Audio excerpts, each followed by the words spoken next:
We're rolling. Welcome to WIP The Podcast, second episode. My name is Ian Piepenbroek. I'm Wes Butman. And today we want to talk about customers who take as much space as you give them. We'll talk about consistency versus, bursts of inspiration. We talk about the case for Freedom Tech and anything that comes to mind during this episode. Welcome back. Let's get into it. What's going on, man? I think I can ask you that. A little bit closer up to the mic. What happened last week? You wanted to talk about some things on your mind regarding customers. Well, that's what we always do, of course. We always have our moment, like at the end of the week, where we compare notes. But one thing in particular that I noticed since starting at NOCO is that most of your problems, I guess also in life, is not just goes for business, are self-inflicted. 100%. Yeah.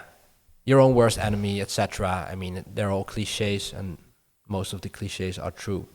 You know, coming in and just starting to look around, starting to look into operations, I can honestly say a lot of things are going very well.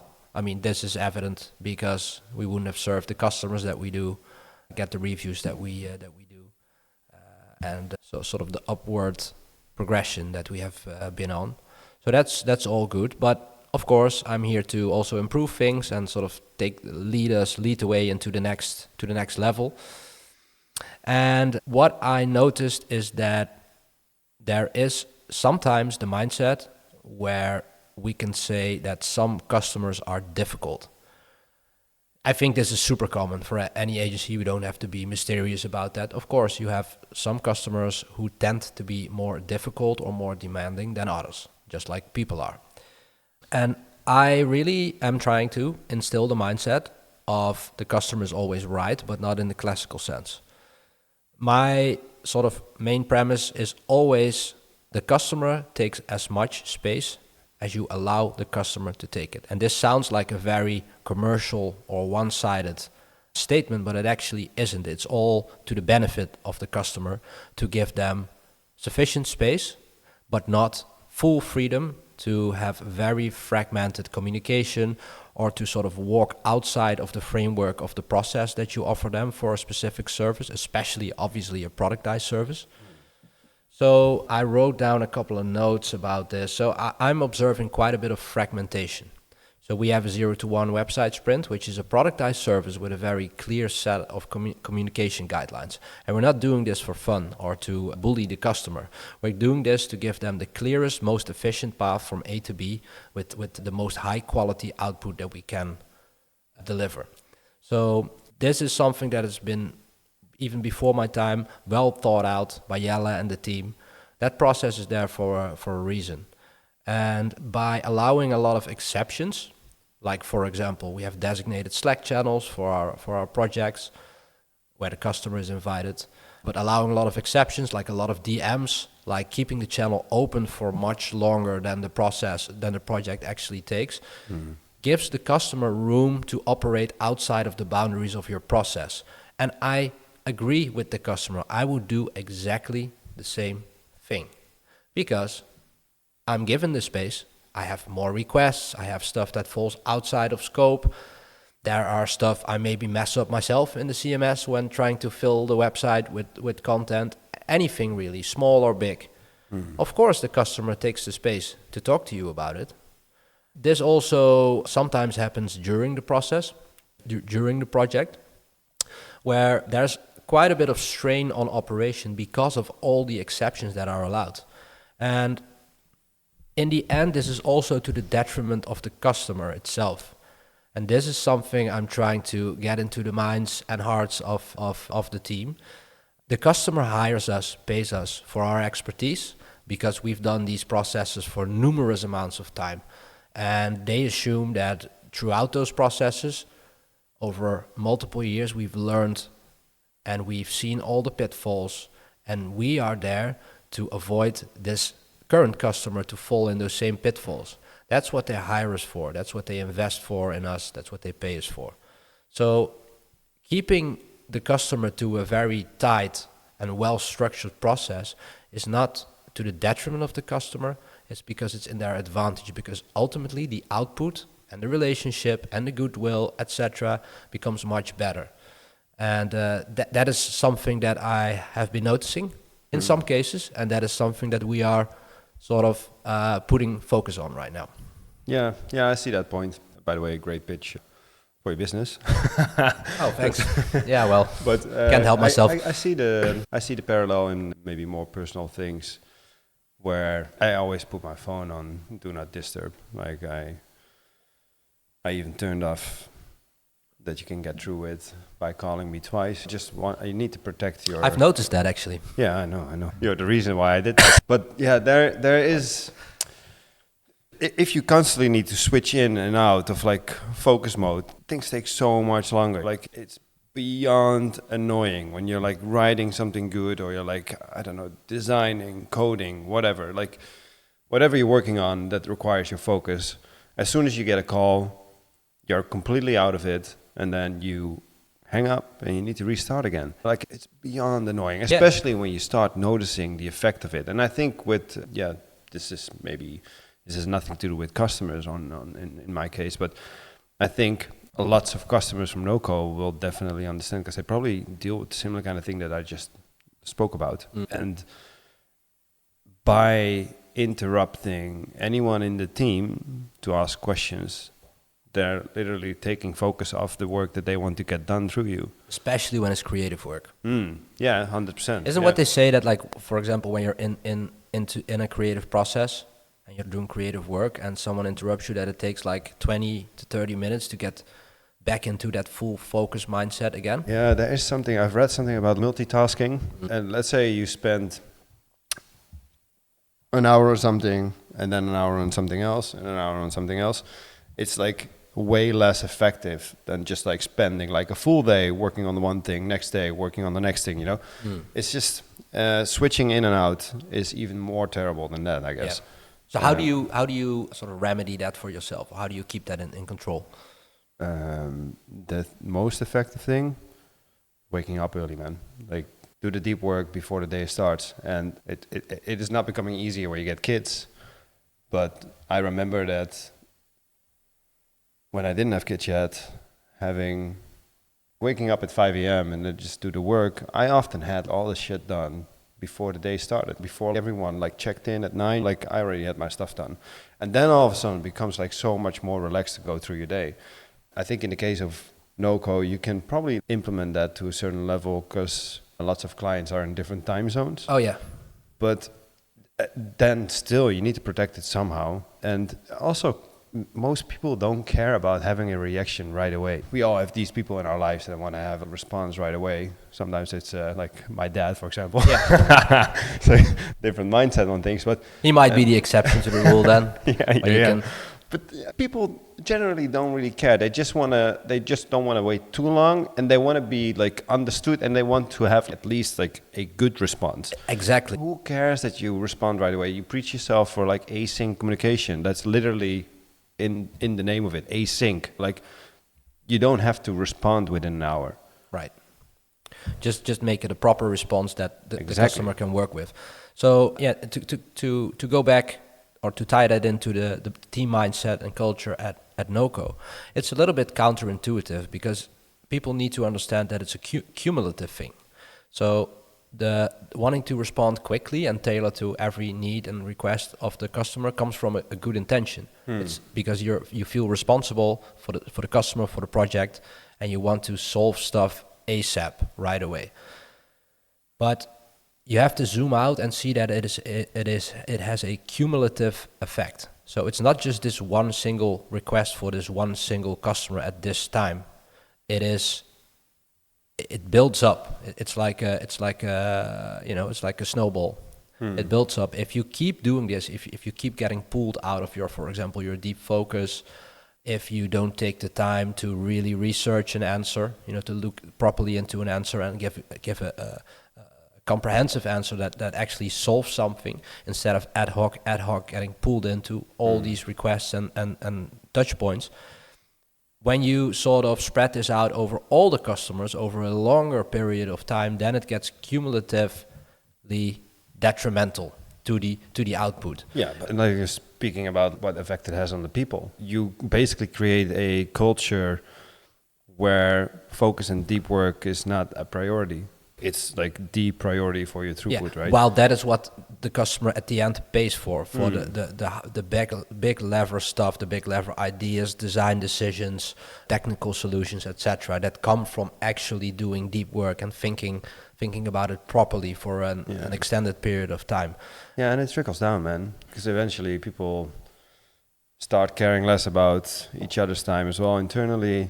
And also, by the way, like whenever did you have a day where you wanted to do something creative, let's say write a piece or something, and you constantly get sucked into other things, and then you need to refocus on the thing that you were working on. Like, how often did that happen and you came home thinking, oh, this was a nice day? It's not happening. So if you Not a lot. If you do this day in, day out, you're going to come home like completely defeated all the time. Yeah, you and didn't do the burned out. things. You didn't do the things that you wanted to do. No, I fully agree, man. And just looking over the notes for this topic. Yeah. So it's, I mean, it all comes down to, again, radical self ownership. So because I started this topic with saying that customers can be difficult, right? That's what you sometimes hear. But I think you should just erase that from your mind completely. I think you should start with, how can I put down a structure or a process, and policing that as well, if that is the right word for it. We're not native English speakers, so you might hear a funny word every now and then. But structure and a good process makes their lives easier. That's what you want to go for. You want to make the lives of the customer easier. And in return, it makes your own life easier too. I don't, like, a difficult customer is something I really do not want to hear. Yes, there are customers who overstep boundaries, sometimes even boundaries of common decency. Not a lot, to be honest. I never really encountered that, or very, very seldom in my entire career. But always, my opinion is that 90% of your problems or issues are self-inflicted. Even if they're not, start there. Start with, okay, what did I do wrong? How can I make this better? And the answer is, most of the time, well, the things we just went over. Just block your time. Block do not disturb, deep work, deep focus time. To have the big lever stuff that you do in a project, big creative decisions, original design directions, technical solutions that require using a plugin or whatever that you haven't used before, and sort of researching that for an hour in full focus, and then coming to the conclusion, this is solving that exact requirement. Yeah. And then circle back to the customer and say, this is what we're going to do. Trust me, we've looked into this. This is the right solution. Is much better than just being fragmented all the time and all over. It burns you out, and I've seen it, not at Noco, but also in the past with people. It just burns you out over time if you're constantly responding to everything that is thrown at you without providing the customer a clear framework with confidence. Like, hey guys, we thought about this. We do it this way for a reason. After 100 projects, we iterated this. We are taking you from A to B. Trust us. So, yeah, that is definitely one of the focus points that we're sort of trying to optimize.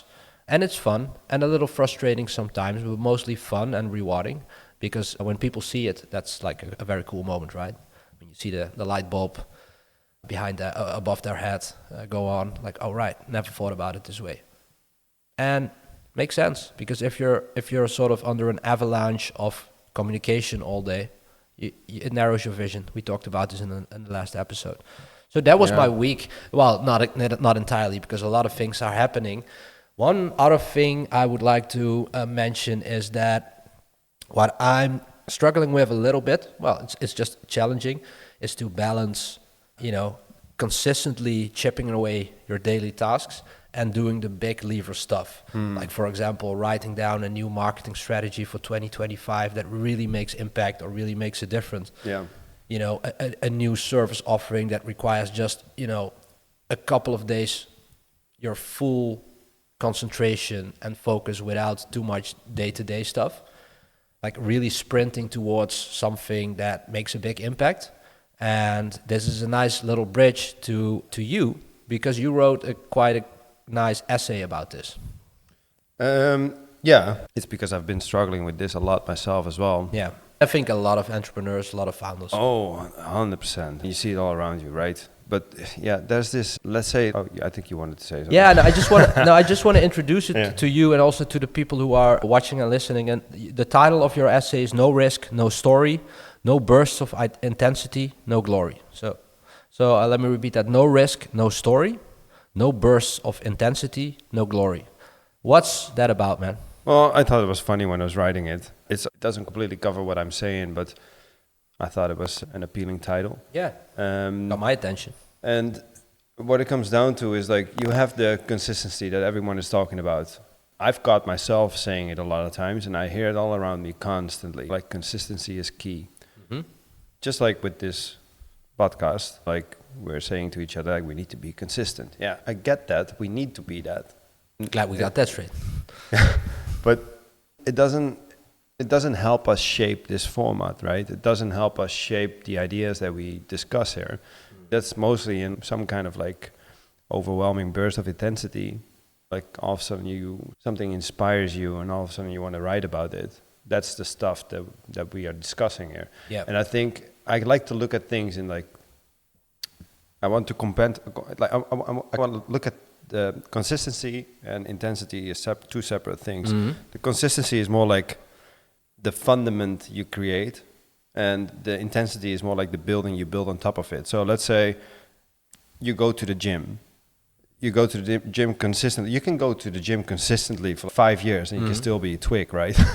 I mean, if you don't do the right things, if you don't break through the ceilings that you have, like maybe like for like weeks on end, you cannot do like that extra rep or you cannot put on the extra weight.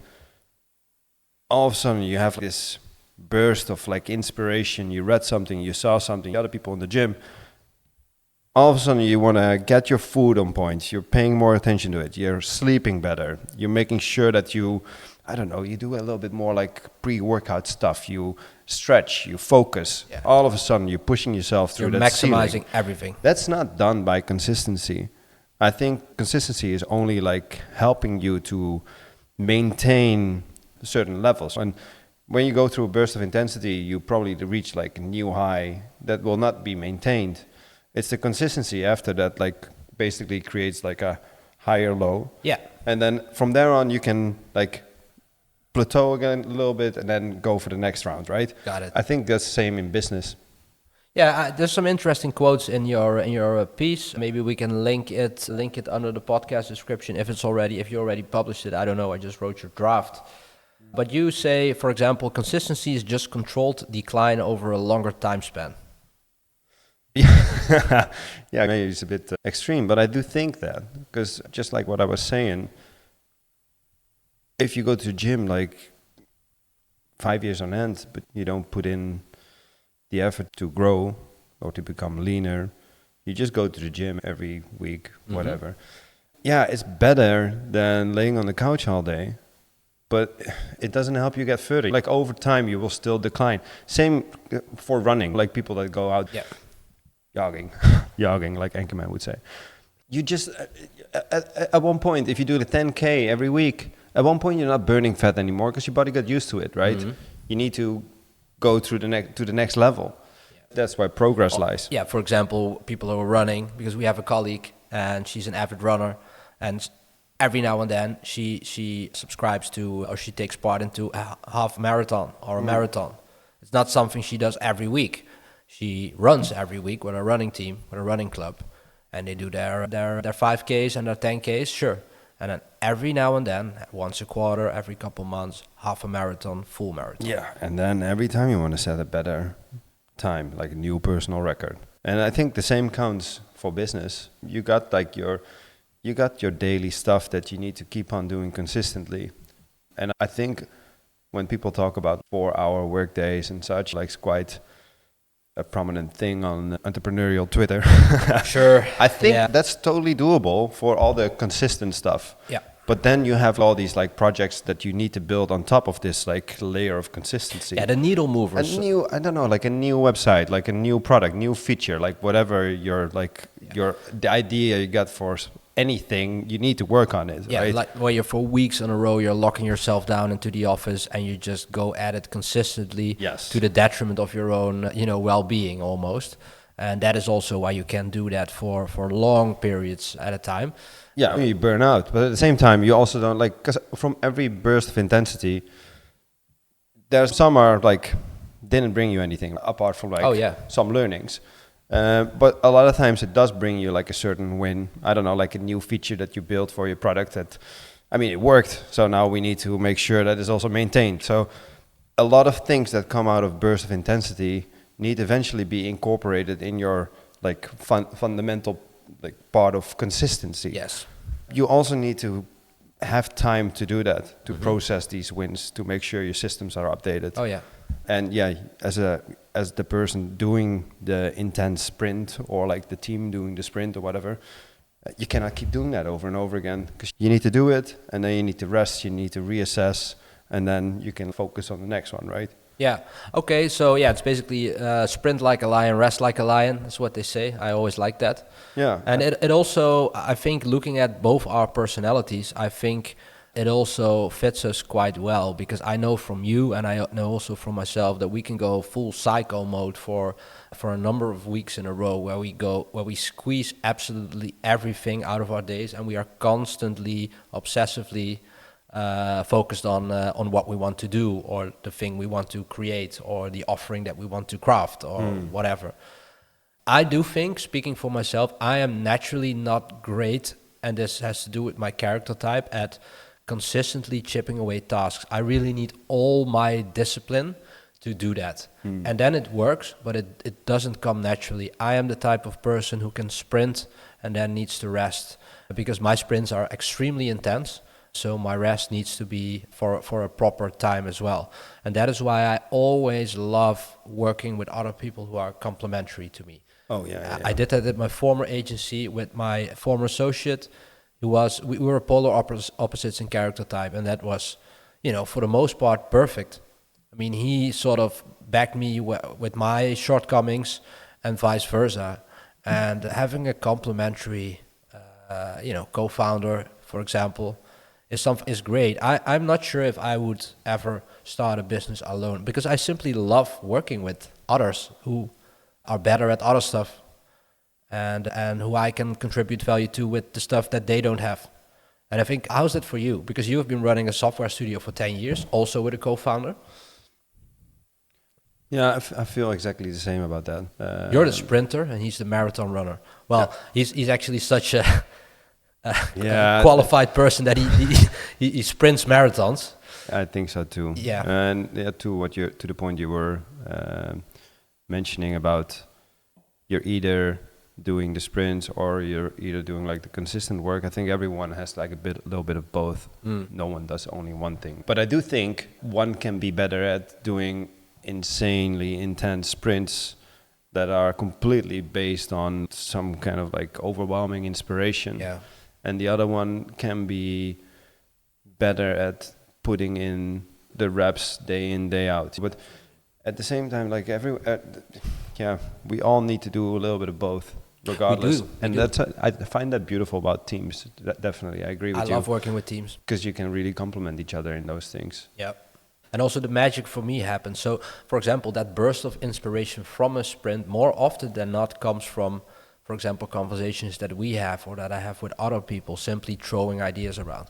That's why most of my bursts of inspiration come from, I would say, the successful ones, much more than just sitting by myself on a couch. I sometimes have an idea, but I first have to bounce it around, like for the next day or something, with someone else, before it really becomes that super intense burst of inspiration where I just go to the office at 6, I come back at 9 or 10. My girlfriend sometimes doesn't like that, but she does understand, because there will be a period of rest. Yeah. Okay, so long story short, so think of consistency as the foundation and intensity as the structure built on top of it. Yeah, just to add a little bit more about that. What I find very difficult about the burst of intensity is because I find it very hard to be bored. It's just like the moment I got nothing to do, or I got like most of the like the high impact stuff done, I can consider a project done. This was like a successful burst of intensity, right? Then all of a sudden I get into this void, and like I find it hard to deal with that. I really need to accept, okay, now is maybe the time to start reading a book again, like instead of like trying to repeat that process as fast as possible. Does So it give you anxiety when you're not in a sprint?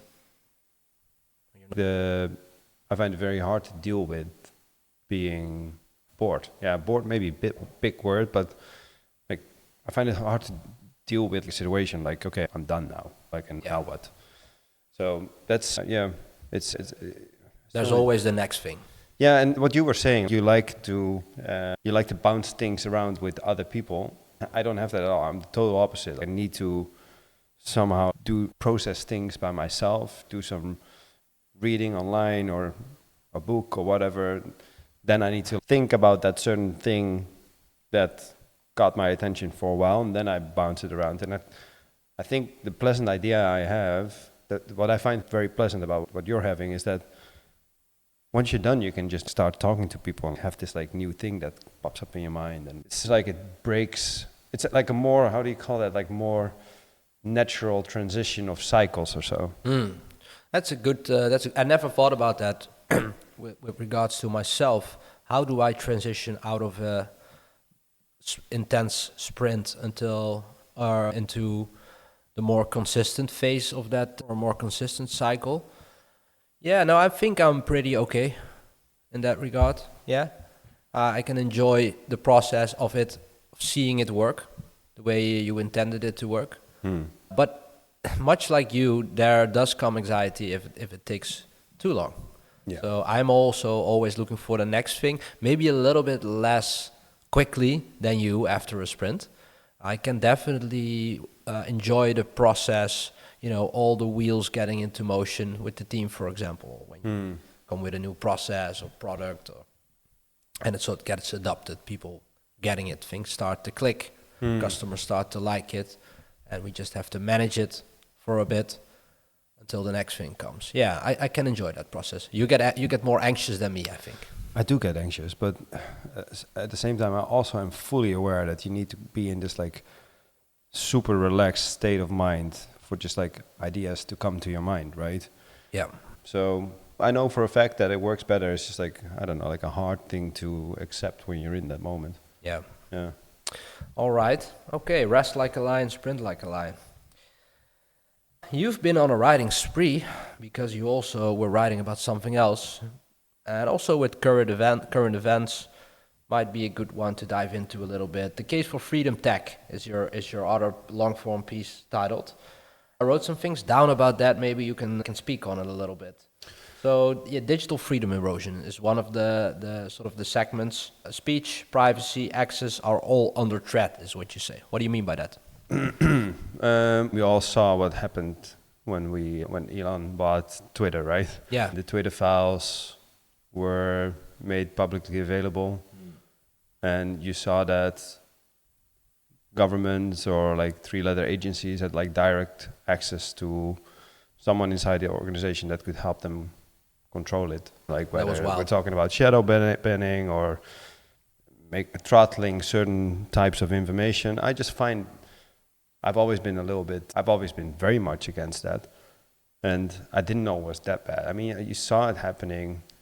You saw like, I don't know, like on Instagram, you saw so much like censorship there. And YouTube came with all the censoring, and yeah, I found it very hard to accept. And then Elon came, and I feel like he made it a little bit more possible for us to discuss these things. Because for the last 10 years, I have to say, I went along with a lot of things without even knowing. But then looking back, I'm like, hey, I like self-censored myself a lot of times, especially in tech, like just biting my tongue when specific things were said. I'm like, don't agree with that, but I'll just let it go. Because you didn't feel like you weren't comfortable enough to sort of give your own opinion or have a sort of a decent debate about it with someone.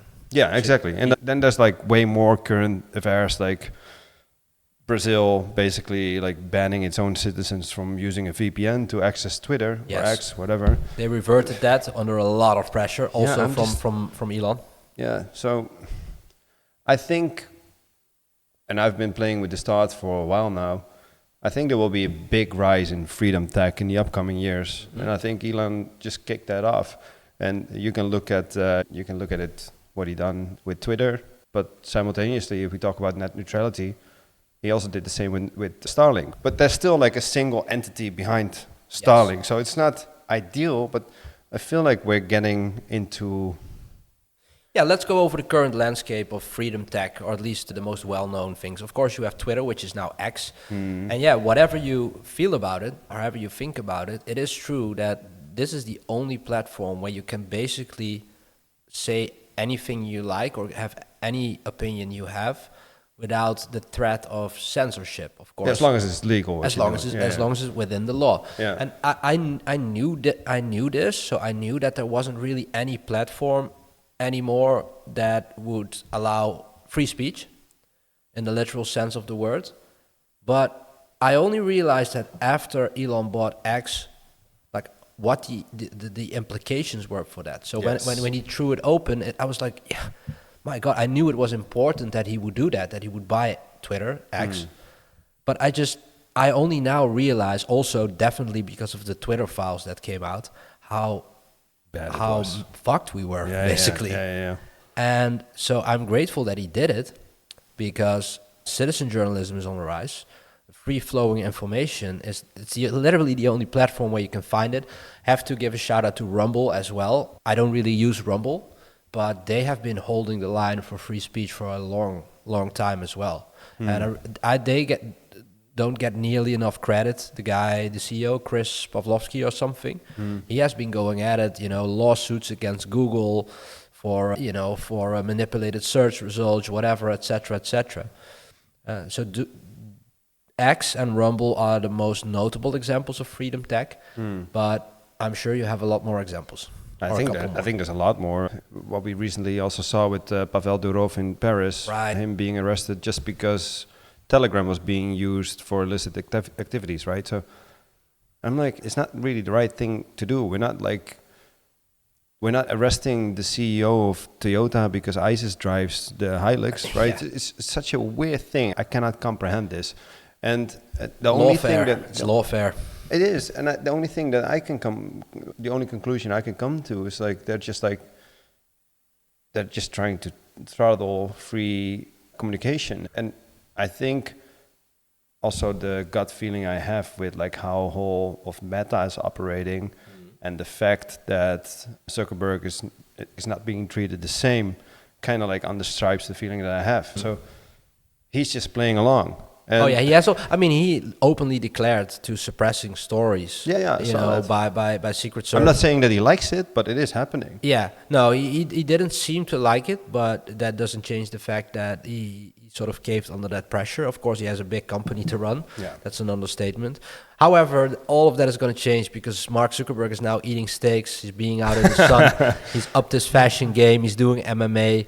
So who knows? But yeah, to this day, YouTube, the Meta platforms, they are still actively censoring content. Yeah. Obviously, there are cases where you need to censor content when it's outside of the law. It happened with YouTube last time when Joe Rogan interviewed Trump. Right. All of a sudden, the interview was not trending. Come on, man. Even us Europeans wanted to see that, regardless of your political stance. Exactly, it doesn't matter. You wanted to see that interview. I think it was doing 1 million views per hour or so, and it was not trending. I'm like, dude, that's you're just fucking with us. Absolutely. And exactly right, it doesn't really matter which side of this political spectrum you're on. We tend to be, especially in our business lives, we tend to, just stay away from it a little bit. It's so polarized. We just try to create value and do the best we can with the people we work with and for.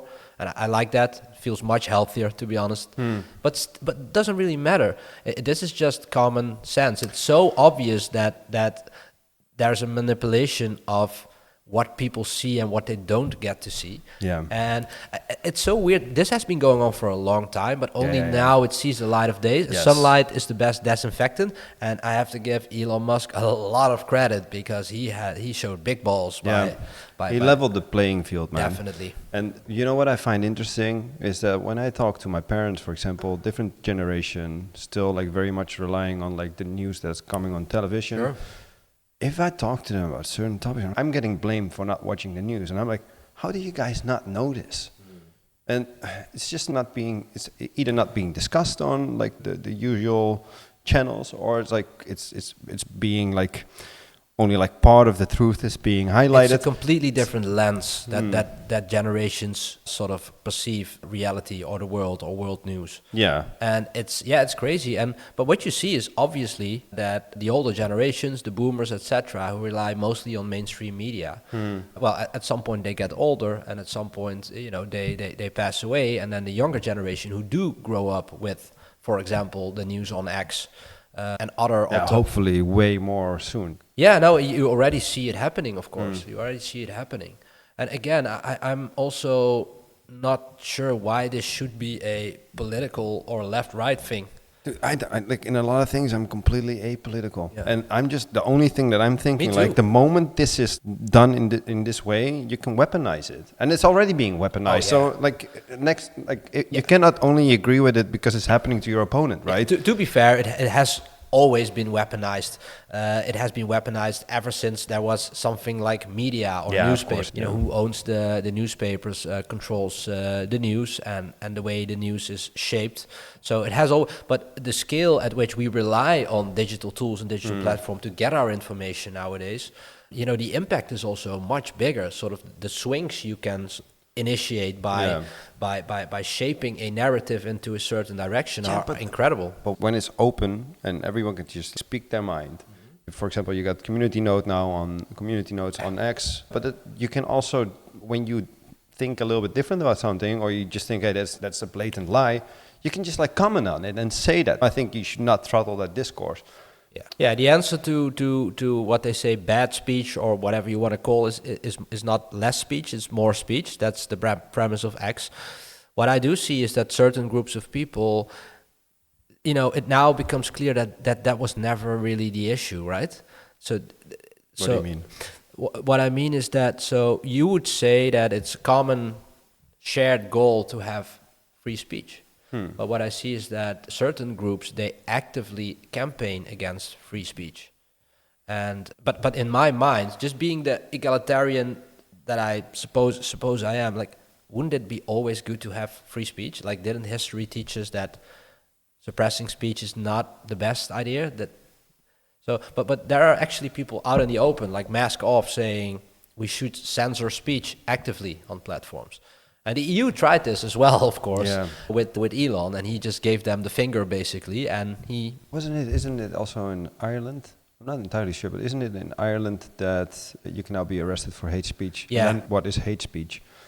I find it a very slippery slope. Super slippery slope. It's like often these things on the surface that a lot of people, without having some second thinking about the second order of consequences, you would not disagree with anything that they are saying. I don't want hate speech. Like I can, but then I think, the semantics of it are so obvious, right? Like hate speech. Oh, of course, hate speech. Yeah, bad. I don't want that. Yeah, I don't want that. Me neither. Who wants it? But then when you ask, can you define hate speech for me? Exactly. Then of course everyone draws a blank because you literally cannot define hate speech. Exactly. So it's an interesting one. We are not going to solve it, but we are definitely keeping an eye on it because it is important, and it also has its effect on business, for example. Let me see what more bullets I have from that Freedom Tech article you wrote, because there was some interesting stuff in there.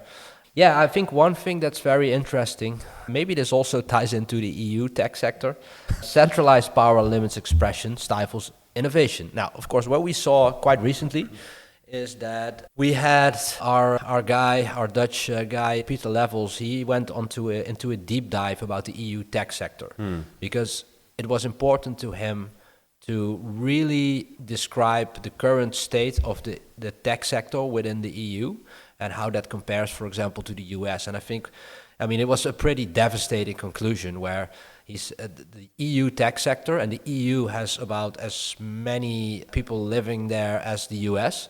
The EU tech sector is about the size of Apple, which is one company. Yeah, it's ridiculous. Yeah. So there is an enormous threshold on innovation in the EU for some reason. Now, it could be cultural in some sense, but it could also have something to do with, of course, the increase in bureaucracy over the last decades, which is just a fact. It has something to do with it, for sure. Yeah, of course. Yeah, so one of the other interesting things he said is that, like, I think 3-4 of the biggest tech companies currently in the US were all founded after 2004. And I think when you compare that to, I guess, the EU, the biggest companies were all founded in the 40s or 50s. Like, yeah, I know what you mean. yeah, which is also pretty insane. So the numbers speak loudest. There is simply much less innovation. There's much less investment in the tech sector. And his conclusion, and I don't know all his points and recommendations by heart, is simply that it's just suffocating bureaucracy. Yes, that's From for a sure. supranational entity, we call that the EU. We associate it with Europe, but it's really a bureaucratic system that they call the EU. And many of the EU's laws supersede the laws of the nation states. And that has, well, I mean, it's not like a controversial topic that too much rules and bureaucracy stifles innovation. I mean, it's not like that. It hasn't been well established in the past. People just forget it. I find a great example of the referees versus the players, right? That ratio needs to be, it needs to be a healthy ratio. The moment you get like a whole bunch of referees, like how much fun is this game still? And also it's unnecessary. And I think there's like some critical point where you go beyond that, there's no return anymore. And I think we currently see already the state being involved in so many things. Yeah. And I often think, and I think that's what you probably also will be seeing in the US, what you've been seeing in Argentina, things need to become more efficient. And sometimes like parts of the state or the entire state just needs to scale down a little bit, become more efficient, and basically create even more output just by removing some points of some thresholds. And here's the thing, and here's the problem with that. So when you have a state, doesn't matter where, but when you have a state, the state has, when you look at it from a first principles perspective, has only one incentive, basically. Aside from certainly good people in government who actually want to make a difference and do the right thing, which is also highly controversial what the right thing is. The road to hell is paved with good intentions. But the only incentive for a state apparatus, when you look at it, is to expand. That's the only intrinsic, baked-in incentive for the state. It's to expand. It's to secure more jobs, have more departments, have more people in your network employed, make promotions. That is the intrinsic incentive of the state. When you look at sort of the capitalist side of it, crony capitalism, etc., excluded, it is the incentive is to create value. Simple. It's to create value and revenue so that more people can be employed, more people can develop, make promotion, have better lives for their families, better educations for their families, etc., etc. So the bigger the state apparatus is, the more threshold in innovation. And the thing is that an expanding state apparatus will never voluntarily decrease its size. It's simply impossible. It's not even. I'm not even mad at that. It's just no, I get baked in it. Yeah. So the only thing you can do if you want to have a lean, more facilitating government with a lot of freedom for its constituents is what you see in for example, Argentina. We'll see how that plays out. But you have Milei, which is a libertarian president who believes in a small, lean government who only deals with the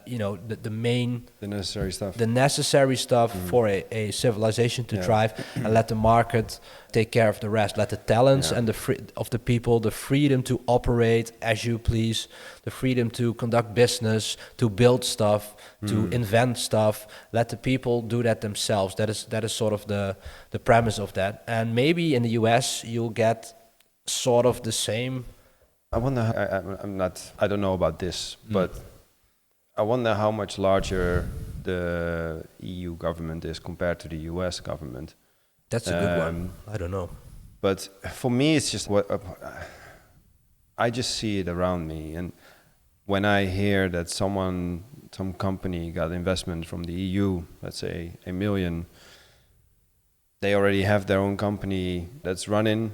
They raise money from the EU for another initiative, which is going to be a separate company, and all that money is just being like that flows from this company that gets the investment to the already existing company. And are we talking about a specific industry here? it's in tech, but I also, why is the EU even playing that game? Because this specific project that I'm talking about, this project would not even exist if they didn't get the money from any other VC would not invest in this. Because if you just go through like a couple of consequences, first principles of it, I'm just like, this will never exist longer than a year, and I wonder if people even use it. But is it like a sustainability or a no? It's just like a, yeah. I'm not gonna call names, but it's just like a tech project based on emerging tech. But I've seen many cases of this, and then I'm thinking, okay, how many people have been working on this project?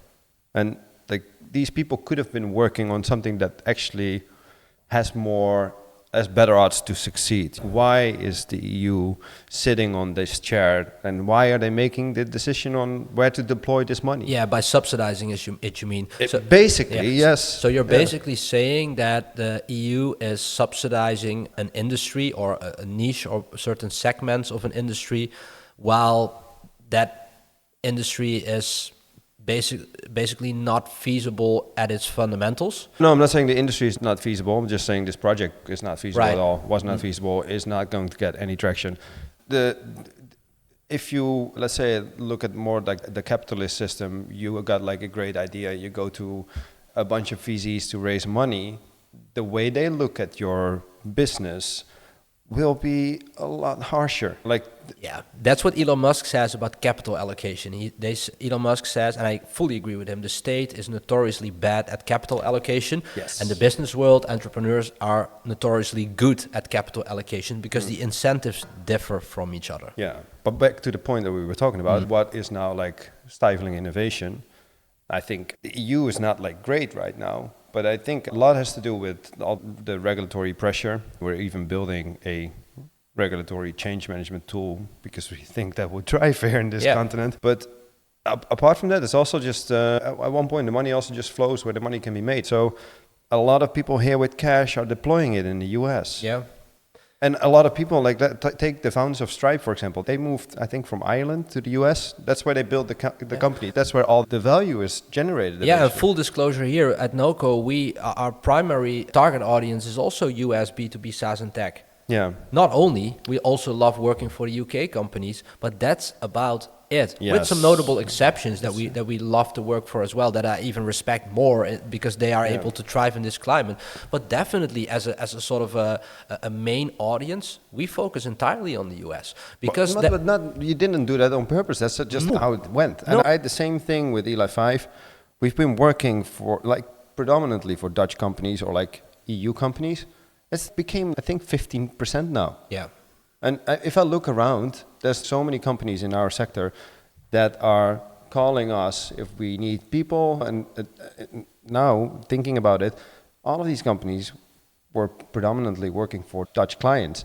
And I'm not sure, I don't have it backed up by data, but I do see it around me. Yeah. And what is going on? Yeah, you can sense it. And also, I don't know, well, what you're saying is correct. It wasn't a conscious decision for NOCO to focus predominantly on the US. That's just where it flows for some reason. The perpetual optimism that you see, there's so much more throughput of VC money. A lot of things go wrong, but volume trumps luck. So, volume negates luck is what they say, right? So there's so much more inflow of capital that the net result is also much bigger than, for example, what you see in the EU tech sector. Yes, a lot more things go wrong, but again, volume sort of negates all of that. And there's sort of a perpetually optimistic energy that I sense with US B2B SaaS and tech startups, especially seed stage, that is just infectious, and it fits really well with the culture at NOCO and we are trying to do and build. Yeah. It's like really this feeling of being able to grow together, and not being stifled by, regulations, basically, and just quite a hostile tax climate as well. So it's a natural fit. And it's sad because we are both from the Netherlands. I love my country. I know you do as well. I love European heritage, European cultures, arts, crafts, etc. All of that. Beautiful. I love Europe. I think it's breathtaking in terms of its beauty, the diversity of countries. Beautiful. So it kind of breaks my heart a little bit that sort of the tech sector is just there's so much threshold on it. And it's my second heartbreak, to be honest, because before this, I used to focus on industrial brands. Our mission was to reindustrialize Europe by building meaningful brands. My agency is still operating successfully, is still doing that. But I saw the pressure, the energy challenges that European industrial brands have. It's just, and they are still much, a lot of them are still succeeding, but they're just fighting against almost an invisible enemy and sort of an invisible pushback that sort of surrounds them 360 degrees. And there's, they are trying to do good stuff, trying to create value, jobs, beautiful products, supply, export, and it all with such good intentions, often with such great history, founding stories, and you just feel like they're fighting this invisible pushback, this 360 degrees wall that's closing in on them. Yeah, that's well said. Yeah, and maybe for tech it's a little bit the same. I think I, as a business owner here in Europe, I feel what you're saying. I read this tweet of, I think it was Peter Leffels who said this. He said that basically like anyone that wants to make it big by building a company moves to the US to do that there. Anyone that like the indie builders that wants to create a product and build like a solopreneur business, they move to Asia. And anyone that has, that can do the smart work, the smart people basically work for companies in the US. You basically say the same thing right now because NoCo basically works for a lot of companies in the US. I feel like in Europe, you can still make it. It just comes with a little bit more threshold. Like whether you talk about taxes or you talk about regulation, you need to put in extra effort to set yourself up accordingly so you can actually thrive. And I think if you don't pay attention to it, then it will constantly feel like you're hitting this invisible wall. And if you want to break loose from it, you need to set yourself up accordingly. But it often comes with concessions in life, right? Let's say you want to work in like a different jurisdiction with different tax rules. That comes with like quite like hard choices you need to make. Setting up tax residencies, for example. And for other people, maybe in like dealing with certain emerging technology. Let's take AI. Maybe you don't want to build that here, so you need to build a company somewhere else, incorporate a company somewhere else. It comes with hurdles, man. And I think, like Joe Rogan always says, we need to have less losers. You need to create more winners. And I think if you take away a bit of these thresholds for people, you'll probably create a lot more people that make it here. Of course, absolutely, and I agree. And you know what? I do fit to have an optimistic note about this as well. I do think that the traditional, I'm not talking about the EU, I'm talking about the European spirit of, entrepreneurship, innovation, industry, building stuff, being highly productive as a society. I think it's still there. And I think it can also be reignited. I truly believe 100%. That. And I think we're not even far off from it, but I guess policy-wise, or at least the influence that the state, how you want to define that. I'm talking about the EU mostly. The influence it has on how successful or how innovative or how productive a society can be needs to be decreased in one way or the other. And hopefully this will come with a little bit of a political shift, I guess, a little bit more sovereignty back to the nation states. So they have more bilateral trade agreements and can do business with each other and trade with each other on merit instead of a supranational monstrosity, bureaucratic monstrosity that nobody really voted for, right? I know that formally we all voted for it, but do we really know what we voted for? Did we really know that there would be so many laws from the EU superseding our national laws? I don't think so. I think people have very little idea of that, or had very little idea of that when they voted for it all those years. So I think we can return to some days of glory and entrepreneurship and innovation, and we'll see. But meanwhile, we'll just keep servicing our US customers and also UK customers, and we'll see what happens in the future. But yeah, it is definitely a concern, mostly from a personal level, because I love the Netherlands, I love Europe. Yeah, I got exactly the same, man. I hope it's going to be turned around. And I think there's plenty of this all sounds negative, but there have been plenty of signs around us that are hinting on this turning around. Yeah. I'm not sure how fast it will go, but I am quite convinced that it will turn around.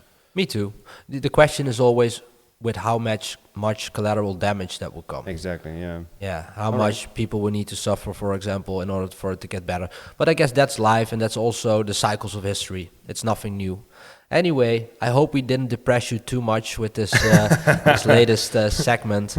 We'll link some stuff under this episode, the things we talked about. For example, Wes, his essays. I'm not sure if he allows me to call them essays, but I just like to call them essays. They're good reads. They're good reads. Look them up. We'll link our X accounts so you can follow us with our unhinged opinions and nerdy deep dives into tech. And we hope to see you next time. All right. Thank you. Ciao. Ciao.